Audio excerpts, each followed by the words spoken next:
एक विधवा महिला दिन में विधवा होने का नाटक करती है, सफेद साड़ी पहनती है और जैसे रात होता है तो रात में सजती है, संवरती है।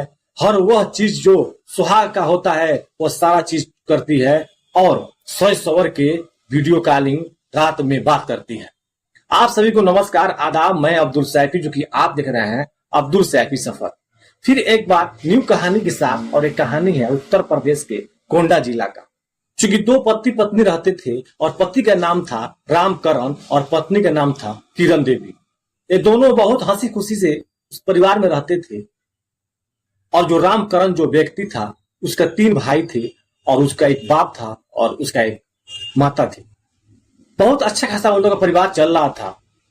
एक दिन होता क्या है, किरण देवी थाने में पहुंचती है और थानेदार से बोलती है कि मेरे देवर और मेरे सास, मेरे ससुर मेरे पति को मार के फेंक दिए हैं, मर्डर कर दिए हैं धन के लालच में।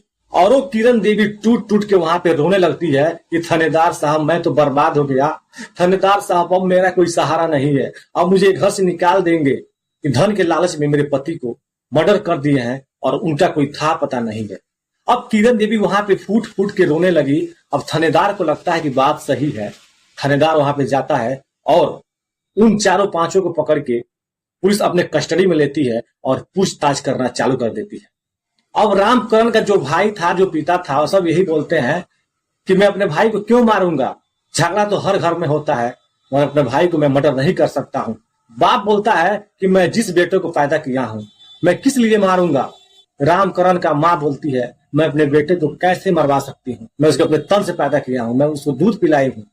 अब प्रशासन हैरान हो जाता है, करे तो क्या करे। इन लोगों को भी बातें सही लगता है। और जो किरण है, रामकरण का पत्नी, ये भी फूट फूट के रो रही है और आरोप इन लोगों पर लगा रही है। अब पुलिस जांच करती है मगर कोई लाश का था पता नहीं चलता है कि मर्डर हुआ है तो कहाँ हुआ है और लाश कहाँ है।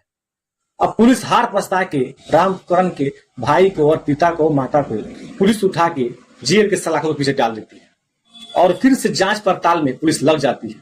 सिर्फ किरण देवी के सिवाय उस घर में कोई नहीं रहता है, पूरा घर खाली हो जाता है। जैसे कुछ दिन बीतता है, अब किरण देवी के सिवाय अब उस घर में कोई नहीं रहता है, पूरा घर खाली हो जाता है।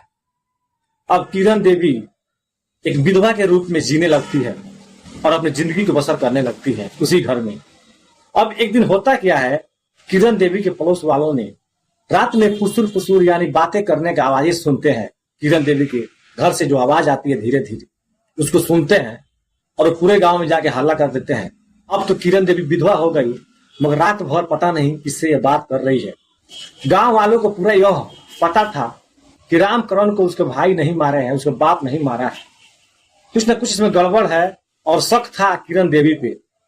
अब गांव वाले आपस में राय करते हैं और किरण देवी का जो पड़ोस में घर होता है उससे बात करते हैं कि रात में ध्यान दो कि किरण देवी कहाँ बात कर रही है और क्या कर रही है। जो कि किरण देवी हर रात को जब 12 बजता है सज धज के तैयार होती है, मांग में सिंदूर भरती है, चूड़ियां पहनती है और लाल जोड़ा में साड़ी पहनती है और वीडियो कॉलिंग पे बात करती है।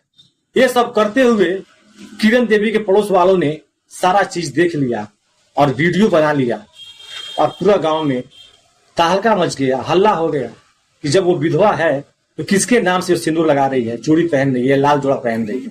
अब पूरे गांव वाले थाना पे जाते हैं और थाना अध्यक्ष को ये रिपोर्ट देते हैं कि ऐसी सी बात है, रात में रोज सज सवर के और लाल जोड़ा पहन के और लाल साड़ी पहन के मांग में सिंदूर भर के कहाँ बात करती है, कुछ तो इसमें गड़बड़ है। अब पुलिस आती है, किरण देवी को अपने कस्टडी में लेकर थाने में जाती है और थाने में पूछताछ करती है। मगर फिर किरण देवी फूट फूट के रोने लगती है कि मेरे पे गांव वाले मुसीबत ढा रहे हैं, हमको देखकर जलते हैं। मैं एक विधवा व्यक्ति, मैं कैसे लाल जोड़ा पहन सकता हूँ, मैं किससे आधी रात तक बात कर सकता हूँ। हमें तो खुद टेंशन है अपने कैरियर को लेके कि अब मुझे कौन देखेगा, मेरे पति को मार दिए सब।